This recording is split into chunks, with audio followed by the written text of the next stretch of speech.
Hey Jake. Greg Berhalter, what are you doing in my house? I've been noticing that your soccer and Usmnt content has been spot on, so I really wanted to ask you for some guidance, honestly. Oh man, thanks so much, Greg, but what do you mean by guidance? Aren't you about to announce your March World Cup qualifying roster? Well, yeah, see, that's actually what I wanted to talk to you about. So Ricardo Pepi isn't doing so well at Augsburg.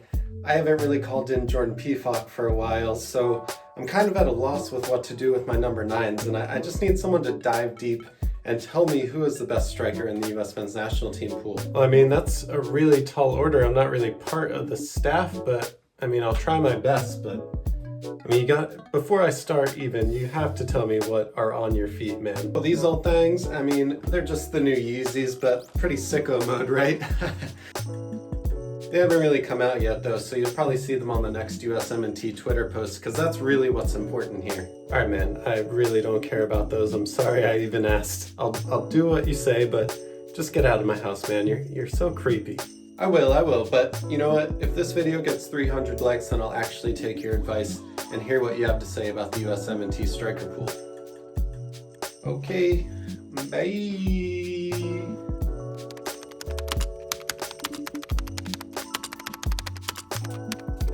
What's up guys, I'm Jake, this is FIFAmerica, and today we are evaluating the 6 best strikers in the US men's national team pool. We're going to dive deep on their shooting statistics, their team success metrics, and my eye test of what I think about each player. Based on those evaluations in those 3 categories, I'm going to rank each player 1 to 6 based on how they perform within that category. And then finally, at the end, we're going to total all those numbers up and figure out who is the best number 9 in the US men's national team pool. Now guys, this video has been in the works for a few weeks. Between researching, filming, editing, scripting, all of that has taken a ton of time and effort, but I'm genuinely proud of this one. Please share this video and share it widely. I don't ask this often in my other videos, but I would absolutely love it if this could go to a really wide audience of people that love soccer or the US men's national team, and goes to everyone out there that wants to learn more about the sport. All right, let's kick off and talk about the players that we're going to be evaluating for this. All right, within our striking pool, we have 6 main players that have been a part of the qualifying windows over the last few months. I'm not going to include people like maybe Bobby Wood or Christian Ramirez, just because I think they're so far off the radar that Berhalter has no chance of calling them in.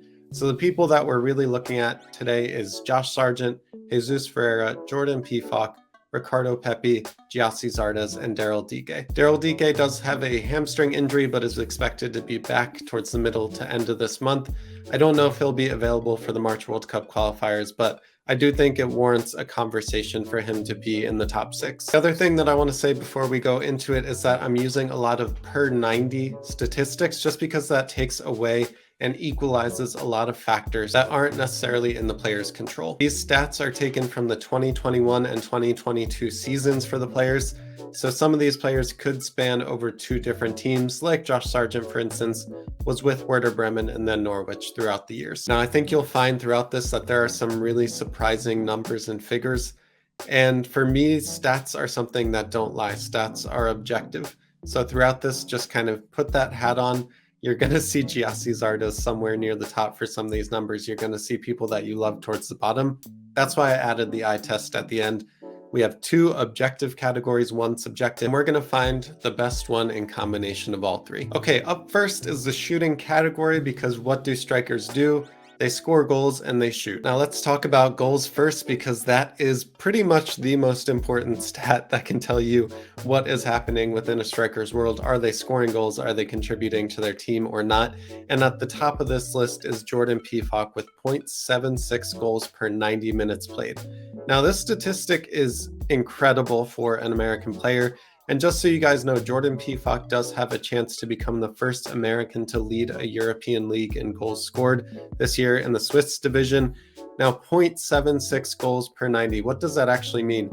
It means that Jordan Pefok, for every 90 minutes that he plays, is scoring 3/4 of a goal. If Jordan Pefok were to play extra time, both halves, every single game, he would score once every game. He would score a goal once every 118 minutes. Now compare that with Daryl Dike's 0.63, Gyasi Zardes' 0.5, and Ricardo Pepi's 0.48, and you'll find that the top four are far and above Jesus Ferreira and Josh Sargent. Now I was surprised on here that Gyasi Zardes had 0.5 goals per 90, and actually he has 10 goals in 20 games played over the last 18 months.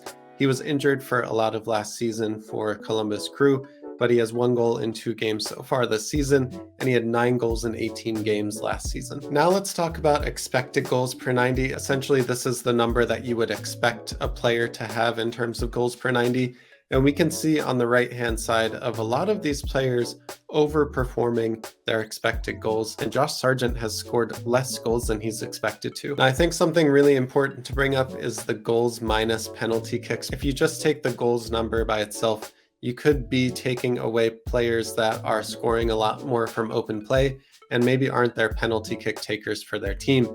And this did impact the figures where Gyasi Zardes starts to move up above Daryl Dike because Daryl Dike was taking penalties for Orlando City last year. But at the same time, Jordan Pefok still stands head and shoulders above everyone else at 0.64 goals per 90 minus any penalty kicks. Now, again, a worrying trend that starts to happen at the bottom of this table is that Josh Sargent continues to be below Jesus Ferreira, and for a striker that's trying to get into the team, playing at the highest division, he is not scoring enough and hasn't over the last 18 months. With non-penalty expected goals per 90, Jordan Pefok continues to lead the way at 0.5 expected goals per 90. Now, really interesting here that Daryl Dike and Jesus Ferreira have essentially the same number in non-penalty expected goals.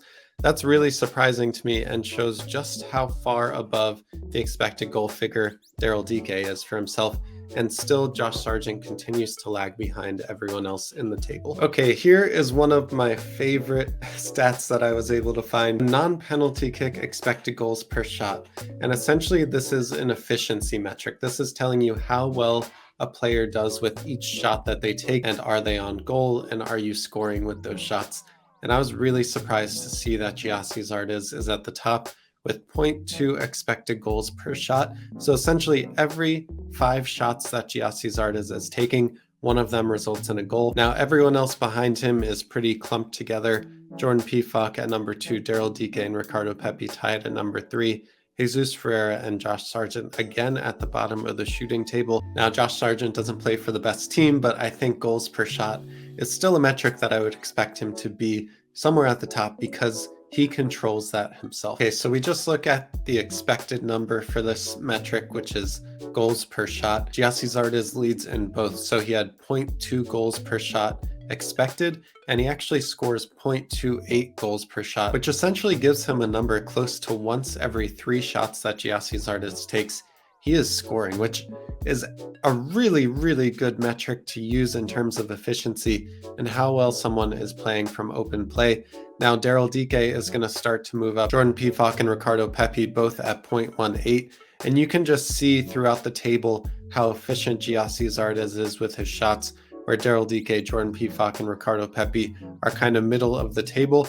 And Josh Sargent finally brings himself up from his bootstraps from 6th to 5th in this metric. So he is outperforming his expected goals per shot metric at 0.11, and where he is actually scoring 0.16 of each shot that he takes. Okay, so that will round up our shooting exercise. And at the top, it is no surprise that Jordan Pefok, the one that is leading in goals, expected goals, almost every single metric except goals per shot, he is leading.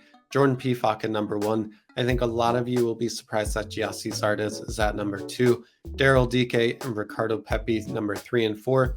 And then Josh Sargent at the bottom of this table below Jesus Ferreira was something of a huge surprise to me.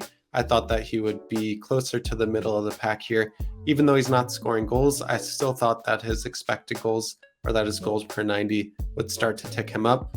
but actually he's way below even the middle of the table like Daryl Dike and Ricardo Pepi. Okay, now we're going to talk about teamwork metrics, which is really at the base of it, how well did you do in contributing to the success of your team? So we're going to look at aerial duels won, pressures per 90, team success per 90, and goals and assists combined. Now let's start with aerial duels because it's something that might get lost a lot with people that are maybe more of a target forward that don't get enough touches or dribbles, but still contribute to their team's success.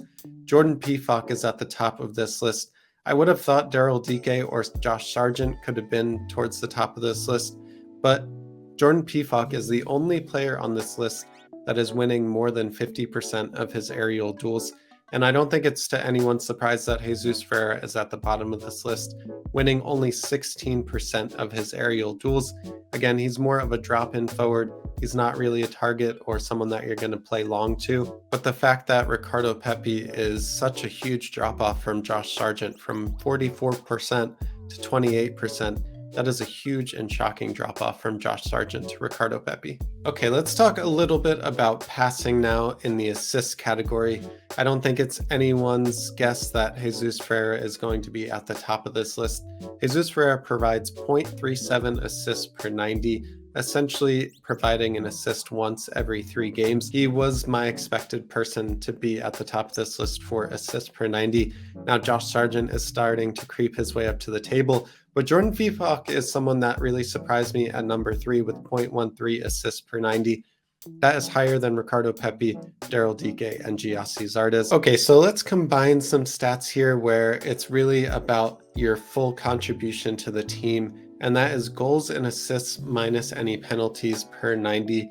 And Jordan Pefok is at the top of this list with 0.76 goals and assists per 90 minus any penalties. Now here it gets really interesting because we're talking about total contribution, and you would expect Jesus Ferreira's stock to rise in this instance, and it certainly does. He is not far behind Jordan Pefok's 0.76 goals and assists per 90. Jesus Ferreira is right there with him at 0.71. And everyone else behind them is kind of grouped together around 0.5. That includes Ricardo Pepi, Gyasi Zardes, Daryl Dike, and Josh Sargent. Now, again, I think this is a worrying trend for Josh Sargent as we are starting to include assists and team contributions. Maybe someone that's not necessarily playing the number 9, but also playing as a winger should have more assists and more contributions to his team's success, but he continues to be at the bottom of these lists. Okay, we have to talk about key passes, which this metric is really interesting. It's essentially a pass that results in a shot, but that player doesn't score. So key passes are really a pass that leads to a shot and isn't counted in the assist metric. So it's some way to basically give credit to a player where maybe the shooter doesn't take a good shot or doesn't finish the chance for themselves. And again, I think it's nobody's surprise that Jesus Ferreira is at the top of this list and completely crushes every single other person here at 2.23 key passes per 90. So essentially, Jesus Ferreira is providing more than 2 assist opportunities over and above the assists that he's already getting per game. Now, really interesting to note here is that Ricardo Pepi is the only other player above 1 at 1.22, and Jordan Pefok continues to impress me in this category, coming in front of Josh Sargent, Gyasi Zardes, and Daryl Dike. We need to talk about non-penalty expected goals plus expected assists per 90, because you don't always score the goals that you're meant to, and when you're passing to players, it's really out of your control if you get an assist or not. So this is a good metric to see just objectively how well are you performing for your team? Are you getting into the right places? Are you supporting your team in a good enough way? And Jesus Ferreira comes in at number 1 here at 0.55 expected goals plus expected assists per 90. Again, Jordan Pefok is not far behind. I would have expected Ricardo Pepi to be right behind Jesus Ferreira, but here Ricardo Pepi and Gyasi Zardes are tied at number 3. And Daryl Dike and Josh Sargent come in at number 5 and 6. Okay, pressures per 90. This is going to be a really interesting stat for a lot of people because we are a pressing team, right? The US likes to press high. We like to win the ball high up the field.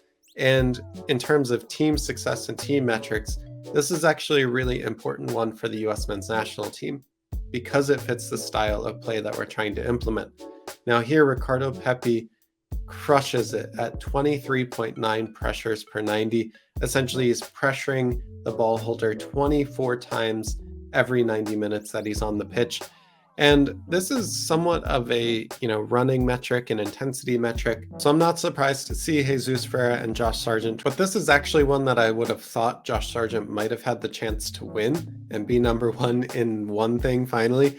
But there's a huge drop-off from Ricardo Pepi, Jesus Ferreira, Josh Sargent to Gyasi Zardes, Jordan Pefok, and Daryl Dike. If you just take these numbers as they are, you essentially see that Ricardo Pepi is putting double the amount of pressure on opposing teams than Daryl Dike. Okay, the last one for team success is exactly that. So let me just break this down a bit more simply. This is essentially the number that says no matter how good your team is, no matter how good the players are around you, what are you doing when you're on the field versus the other player that could replace you when you're off the field. And a lot of these numbers are something to be really happy about. I think it can do well for all of us really to see that the top 5 guys on this list actually make a very positive impact on their team. But Jordan Pefok is so far and away in front of the rest of this group that it's crazy. And let me just talk a little bit more about what this plus 0.5 number means. Essentially, when Jordan Pefok is on the field versus when he's on the bench, his team performs a half goal better every single game. Jordan Pefok's team are a half goal per game better off when he is playing on the pitch. Now again, it's good that the other numbers are positive, although they're quite negligible. I think what is extremely worrying, again, I'm just trying to use objective numbers here. If you take this number for what it is and look at Josh Sargent's negative 0.84, that essentially means that for every 90 minutes that Josh Sargent is on the field, his team is worse off almost an entire goal from his replacement. Again, this doesn't matter if you're on a good or bad team because it's just about when you yourself are on the field versus when you're on the bench. So I really think this is something that says to us, no matter if Josh Sargent's on Norwich, no matter if he's on a relegation team in the Bundesliga, when he is on the field, he is not doing better than his replacement on those teams. Okay, so if we wrap up teamwork, I think Jesus Ferreira being at number 1 is going to be an obvious statement. But what I think a lot of people will be surprised about is Jordan Pefok at number 2 and Josh Sargent at number 5. What that says to me is that Jordan Pefok contributes a lot more to his team than just goals. We talked about pressures per 90, we talked about aerial duels, goals and assists, all of those things put Jordan Pefok at number 2. Okay, the numbers do not lie. I think on the flip side of that, where a lot of people will look at Josh Sargent and say, he works hard for the team, he provides everything else over and above goals. Well, the numbers don't necessarily confirm that. If we look at pressures per 90, the aerial duels won, the assists, all of those other things over and above goals, well, Josh Sargent didn't necessarily fare much better against the other 5 best strikers in the US men's national team pool. Okay, now let's move to the last category, which is really my evaluation of these players and ranking them in order of how I see them and their contributions to the US men's national team. This is just my eye test, okay guys? So I want to hear down below in the comments if you agree or disagree with me, because everything else up to this point was objective. Those were numbers. You can't disagree with them. But at this point, this is subjective. This is how I see the players. So I want to hear how you guys see them down below in the comments. I put Ricardo Pepi up at number 1 just because I think he is a phenomenal talent. He brings so much to the table. He is so well-rounded for this team. We talked about goals, we talked about assists, we talked about pressures, aerial duels, plus or minus. All of those things Ricardo Pepi was in the mix for, whether he was number 2, number 4, number 3.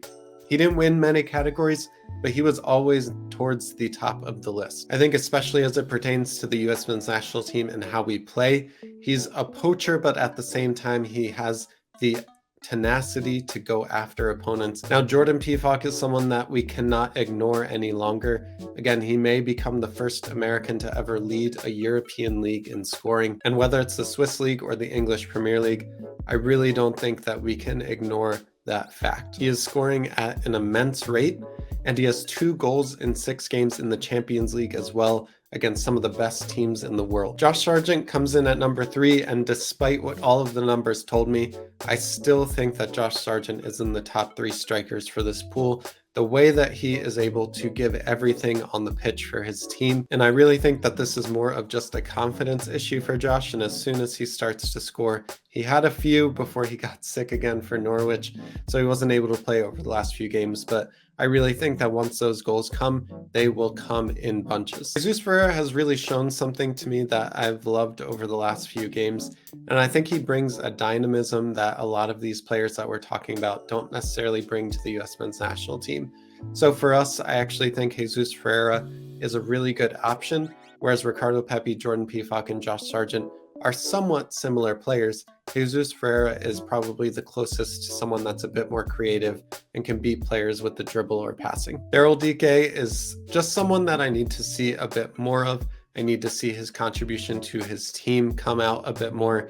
As you've seen in the teamwork stat, he was number 6. He was last on the list for a lot of these. I want to see him get back to health and start to contribute a bit more to his team at West Brom, and we'll see how he does throughout the next few games in the season. And again, just subjectively, I know all the numbers told me differently, but I can't put Gyasi Zardes anywhere above number 6 on this list. I don't think he deserves to be anywhere near this team.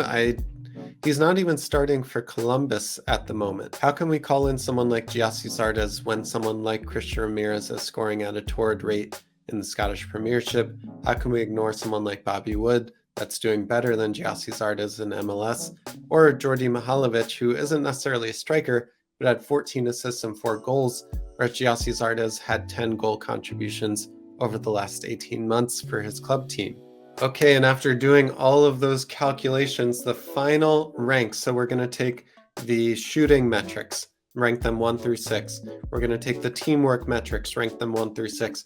And we're going to take the eye test evaluation 1 through 6, add all of those numbers up, and the player with the lowest number is Jordan Pefok. And just based on this list, actually, I really think that if we called in Jordan Pefok, Ricardo Pepi, and Jesus Ferreira, we would have all of our bases covered for the next World Cup qualifying. I'd love to do this again going into the Gold Cup this summer and the World Cup in the winter. But I think what's really surprising to me is that Gyasi Zardes is number 4 here. Combined with all of the stats that we looked at, you know what? Maybe he does deserve to be closer to this team than we all imagined. But I think then we need to take into account other players that are maybe of the same caliber as Gyasi Zardes. And to my extreme disappointment, Daryl Dike and Josh Sargent were actually tied at number 5 or in last place, however you want to see it. But Daryl Dike I thought would have been much higher on this list. And Josh Sargent as well, man. I just want to see him succeed. Maybe it's something in me that is just holding on to some belief of Josh Sargent. But again, just based on 2 objective categories, 1 subjective category, Josh Sargent is at the bottom of this list, sharing it with Daryl Dike. All right, guys, that is it.